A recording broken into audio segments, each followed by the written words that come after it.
Hey, everybody. Randy Patterson here with Boomerocity. As you already know, I love turning you on to bands that I think you might not have heard of.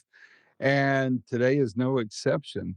The band is called Otis, and the lead singer and one of the two guitar players is a gentleman by the name of Boone Froggett. The band comes out of Kentucky, and you might say they're a Southern rock band, but they're a lot more than that. They're blues, they're classic rock, even though they're young guys. And boy, do I ever love a band like that can make a classic sound recently. In other words, new music that sounds classic. And these guys have got it, man. You've got to hear this band. I got introduced to them very recently, and I had the opportunity to interview Boone. We talked about this new album or new song actually called Last Fool in the Line. And it's the first of some other upcoming songs that'll be happening that will ultimately culminate into an album. The band has other music out that you can go listen to, and I encourage you to do that because these guys are phenomenal. I would just, for lack of a better way of putting them into a category, I would say Southern rock, classic rock, blues, all of it combined. This interview's fun. Boone's a great guy. I just happened to catch him while he was in between stops of a tour, having a little break, and he took the time to chat with me on his time off, which I always appreciate and never take for granted. So please listen to the interview. Please like it. Please subscribe to the channel if you don't mind, and share it with your friends and ask them to do the same thing. None of that will cost you a dime, but it helps us out tremendously. So here is the first of what I hope are many more interviews to come with Boone Froggett of the band Otis. Until next time, this is Randy Patterson with Boomerocity. Take care. Hey, man. Hey, Boone, how you doing? Good, good. Background looks good, man. You're just biased. I thought you might like it. So, where are you dialing in from? From home, man. We don't leave out till Friday morning, so got Oh, a got a couple days here at the house. well, good. Yeah, home being where in Kentucky, I'm guessing. Glasgow, Kentucky, not too far from you. We're right above Bowling Green. Oh, okay. All right. Good deal. Good deal. Yeah. Well, actually, I'm in the Smoky Mountains. I'm not in Oh, Nashville. okay. I'm in the Smoky Mountains. I'm actually a couple miles up the road from Dollywood. So Okay. that's where I'm at. So good deal. Well, hey, first of all, I want to tell you thanks for dialing in, taking the time on your time off. I know it's you want to savor those moments when you can. So I appreciate the time you're taking away from that to chat with me. And I'm glad John put us together to chat because I love your sound, man. I absolutely love it. I wish I discovered you sooner. And anyway, I'm glad to be talking to you. It's a pleasure. Oh, thanks, man. Glad to be here. And man, John's a great guy. He's always connecting us with people who get it. So Yeah. Well, yeah, glad to do it. he's helped me out a lot over the years. Gosh, Boomerocity's in its 16th year now, and I think I've been working with him for almost all of those. It's Oh, wow. probably for about 12 or 13 years of that. So great guy, knows a lot of people, man. He's Yep. connected. He makes it fun for me. So for viewers that will eventually be watching this or listening to us on the podcast, um, tell people about Otis and yourself, the band Otis and yourself, and so we can be a little familiar with you. Cool. I'm Boone Froggett, kind of a front guy of the band, guitar player. I got 50% of the guitar duties anyway, and we're in a band called Otis, and we're based out of Glasgow, Kentucky, but we're known all over the world. We've been to Europe twice, toured all over the states, and we're kind of a mix of Southern soul, Southern rock, mixed with our love for improvisational classic rock, and we kind of took all those elements and made something new. So it's not like it's not like seeing a legacy act, or it's not like seeing a tribute band. It's a new rock and roll experience, and we've been so fortunate to be able to play with so many of our heroes. Here lately, we've been running around with Jackal a little bit, the Kentucky Headhunters, Wayne Baker Brooks. So it's nice to bounce back and forth between, the more rock oriented shows and the more blues oriented shows, because we get to showcase different sides of the band. And just released a new single, Mhm. Glassful in the Line, and being received very well so far. We've been added to two playlists by Joe Bonamassa. We're on Cutting Edge Rock and Cutting Edge Blues, and we were also featured in Classic Rock Magazine's Tracks of the Week. So far so good. This thing has just got over 20,000 streams on Spotify, and for an independent rock band, that's pretty good. That's not no big boy numbers, but for independent act, that's not too bad. What is big boy numbers anymore? I mean, crap, everybody can't I mean, it seems like it's tough for you guys to make a living off of anything anymore except touring Yeah. and merchandise, and that's only if you're not in a 360 deal with a label, right? So Right. It's like recorded music anymore. It's just a promotional item. I hate to say it, but that's just kind of the way it is. The business is tickets and t-shirts, and you gotta stay on the road and be active. Go out there and find your people, and hopefully scrape up a few dollars to take home. yep. Well, I wanna get back to the band in just a moment. One thing I love about the band is and you touched on it, you're not a legacy act, which I love all the legacy acts. We do That's too. Boomerocity is all about that, right? So, but what I love about what you guys do, you're obviously younger, not an old fart like me, but you guys sound classic yet new and fresh. And that's what I think is such a trick for a lot of up and comers that want to get there. That's hard for them to find that sweet spot, and you guys nail it, man. That's Well, awesome. That's why I'm glad I've discovered you. And again, thank John for that. But you guys got what it takes. What before we get into influences, all that though, what's behind the name Otis? Greg Martin, the guitar player for the Mhm. Kentucky Headhunters, actually Yep. named the band. There was a band called Otis in Louisville, Kentucky in the 1970s, and they had sort of a blues rock sound. And the name always stuck with him, but the band never really made it past, just playing the local club scene. So he had always kind of been looking for a place to reuse that name and give it some new life. So when we come along, he's like, he's like, this would be perfect. Here's my idea. You guys can, take it for what it's worth. You use it if you want to, or not use it. We decided to use it, and it's been a great thing. It's also been frustrating at times, because in our genre there's a lot of Otises. There's Otis Redding, Otis Rush, Otis Clay, but Mhm. there's no band name Otis, and we do have the copyright, the patent to use that in the United States, and we're the only one that has it. Uh, so yeah, it's been a good thing, and I think it always looks cool on posters and a T-shirt, and Mhm. it seems to stick with people. So we're Otis for good. Good deal. How long have you been playing guitar? Oh man, since I was around 12 years old, my grandfather was a old time fiddler, like on the state championship level here in Kentucky, and my dad was a like Bakersfield honky tonk style guitar player. So I never had a chance. It was constantly You were music with the doomed, huh? yeah, yeah, exactly. And that's one reason that has made our influences so interesting, because I didn't hear any much rock and roll or blues until I was maybe 12 or 13 years old, Mm, and stumbled across my dad's cassette tape collection and found BB King and the mm. Fabulous Thunderbirds. And once I heard that, it was over. I was on the guitar train then. I just thought, if I could make one note sound like BB King, he said that. I was like, that's all. That's all I want to do. So Well, that I that kind of read that, Go ahead, I'm sorry.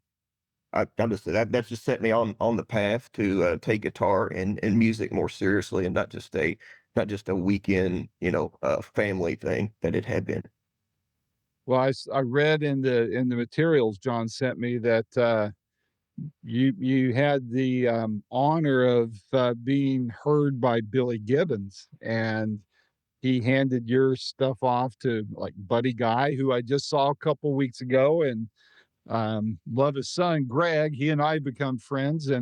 and then, Jeff Beck. I mean, God almighty. I mean, what kind of what I mean, can it get any better than that, you know? No, I mean we can pretty much we can all die happy now that that Billy Gibbons is just he's out there burning our music on blank CDs and giving it out to people. And that's just man, that's one of the greatest compliments. Of course, we all obviously very influenced by Billy F. Gibbons and ZZ Top. Grew up on all those classic records, you know. Uh Man, I could go on for a long time about ZZ Top and Billy, but Billy's been so good to us. He first it was kind of a chance meeting.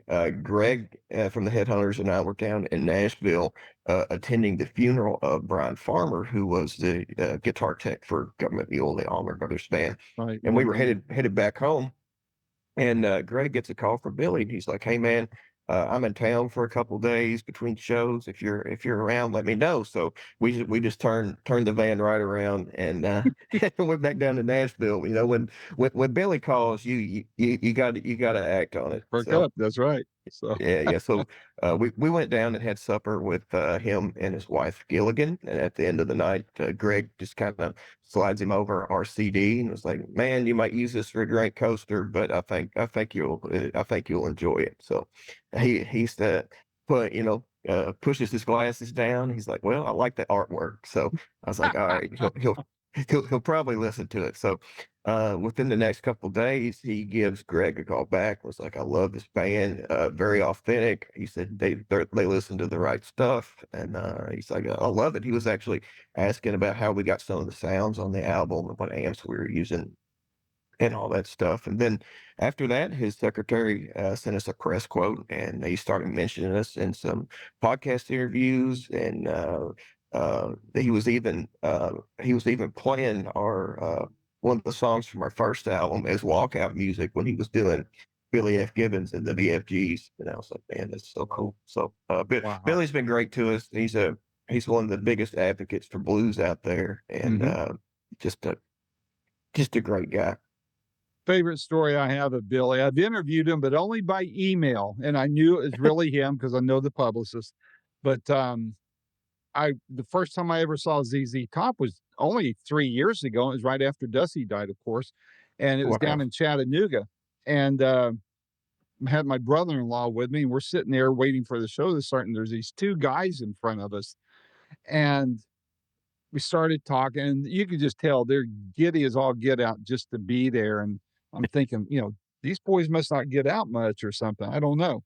But he, they started turning around and talking, and he goes, "Yeah, you never believe how we got here." I said, "Well, how's that?" And he said, "Last night I'm in the bar, and I see this guy that looks like Billy Gibbons. I go up to him and said, 'Are you Billy Gibbons?' He's like, 'Yeah, I am.' And he goes, 'Man, my dad raised me on ZZ Top.' And he started talking. And Billy said, 'Are you guys going to the show tomorrow night?' He goes, 'No, man, I couldn't get tickets, a little out of my price range, all that.' He goes, 'Hold on.' Picks up his phone, calls, mumbles some stuff, hangs up, turns around, he goes, 'You got tickets waiting for you tomorrow night.' And I mean, these guys were on cloud nine. And I thought, that is the coolest thing when guys of that stature do acts of kindness like that. I just think that makes me think the world of them, and that's just for a fan. I can imagine how you feel, but my first time seeing him though was him and the band. Believe it or not, wasn't the show, is at Stevie Ray Vaughan's funeral.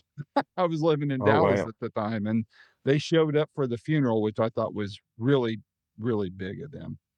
So, man, biggest they're compliment for you. What's, if you were to pick, desert island music, and you were saying, "Man, if I'm only gonna listen to one artist and it's an influence of yours, who would it be?"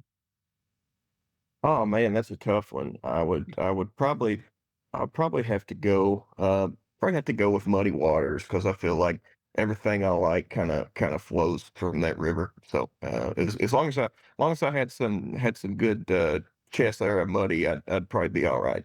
All right. Well, what's your performance at the Big House, the Allman Brothers Big House? And Yeah, yeah. man, I love that performance. That well produced, great sounds. You guys aren't hot dogging it; you're just putting it out there straightforward. And I loved it. I was just kind of curious. Did you steal Ronnie Wood's Zemetis guitar? There was that looked a lot like it. It is. It's the same company. They've actually sent me 3 guitars so far, and Nice. I'm on their artist list. And I always wanted to play those guitars because of because of Ron Wood. And there's been a lot of great guys that's played those guitars over the years. They started out in England, but now they're owned in by a fella in Japan, and that's where they're produced from. They're great guitars. It's an aluminum top, Hmm. and yeah, I really enjoy playing their guitars, especially that my metal front is tuned to open D, and I play a lot of slide guitar and that tuning on that guitar, and I think it kind of has a unique sound because of that metal front.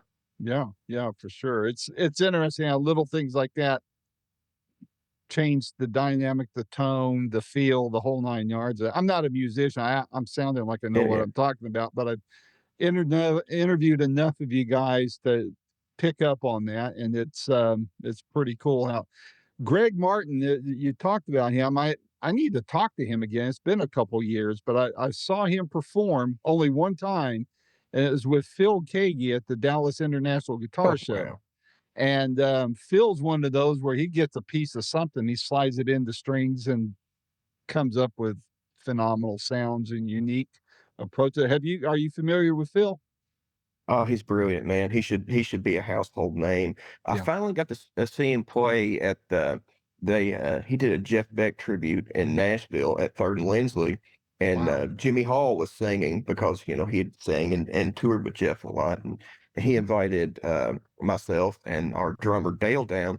He's like, won't you guys come catch this show? There'll be a lot of cool people here, and I told Jimmy, I was like, man, it was just going to be really special for me to hear you sing those Jeff Beck songs because I've never got to experience that. Because usually when we run into Jimmy, it's either maybe one of his solo shows, or we've opened for Wet Willie before, or we'll see him out and doing his band leader gig with Hank Jr. And that's a different experience. But I never got to see him play with Jeff, so it was cool to hear him sing those songs. And man, we looked out the crowd, and there's Phil Keaggy there, there's Beth Hart, and sitting out in the crowd, and it was a pretty special night, man. Oh man, Beth Hart. I've she's probably second or third most interviewed person I've done. I mean, as far as on Boomerocity and phenomenal. Oh my gosh, she's one of my top faves. Tell me about Last Fool in the Line, man. What's the story on that? And there's going to be are there going to be a bunch more songs to make up an album coming out? That's what we're heading towards now, man.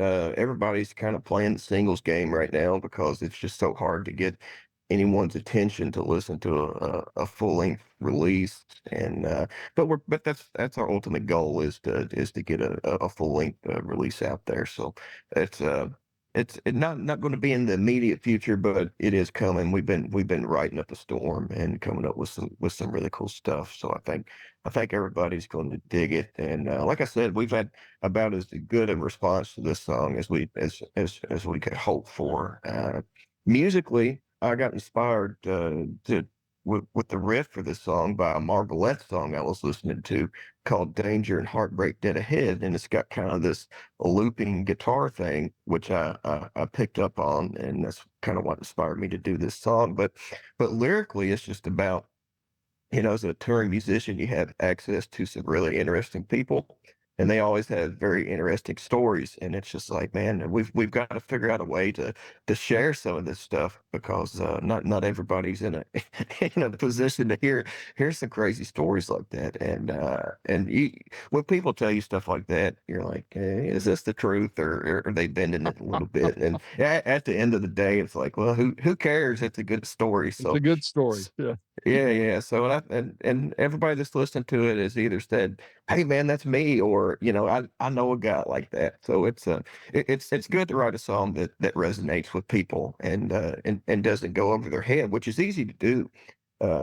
Sometimes we have complicated stuff comes more easy to us than really pulling the arrangement back and keeping it simple. So it was a little bit different type of song for us, but people seem to really enjoy it. Back to Billy, are you guys gonna do any work with him?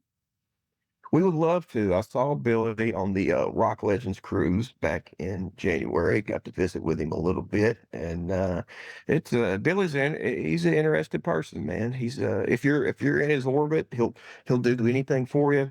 But yeah, he's just such a busy guy. So Yeah, it he it is. it might happen. It might not happen. But I know we're on his mind because once in a while he'll send me a burnt CD of blues stuff that's he'll take a Sharpie and pinstripe it for us and, and, t- and turn us on to some stuff he thinks we should be listening to. So we would love to do some work with Billy.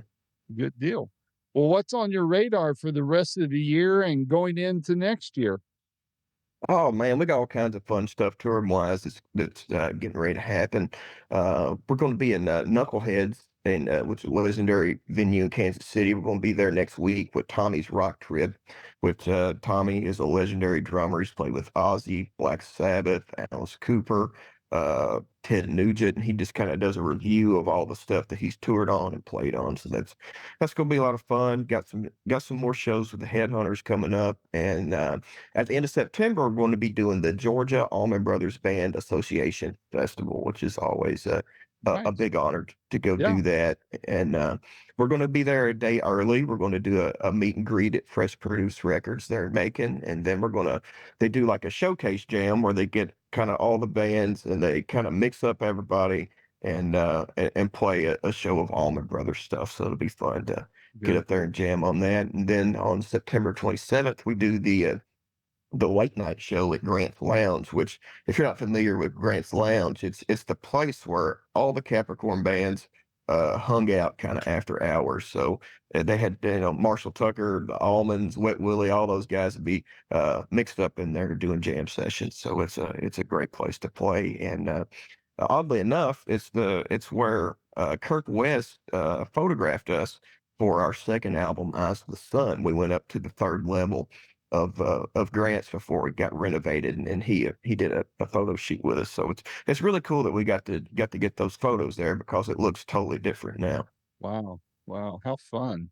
Gosh. Yeah, Well, when you talk to Greg, he may not remember me, but we had a blast talking with each other. I'd love to talk with him again. Well, just about anything really. I don't care if he has a new album out or not. He's just fun to talk yeah, yeah, to, and it's been too long. But man, I love your sound. Like I said, I'm gonna watch your itinerary, and if I see you yeah, man. within easy distance of me. I take care of my elderly dad now, so it's not as I can't get away as often as I'd like. But if you're nearby, I want to catch you guys and come up and shake your hand and chat a brief moment just so we can get to know each other. And Boone, like I said, I love your sound. So anytime you have something new going on, have John get a hold of me or contact me direct, and we'll get one of these set up and we'll get the word out. And I hope I can bring a few new fans to you. So Hey man, that'd be great. If you ever want to come to the show, man, just reach out and we'll get you on the guest list and have a big old time. sounds like fun, man. Well, stay safe, enjoy your time off, and I'll see you down the road somewhere. That sounds good, man. All right, take care. All right, bye bye. Bye bye.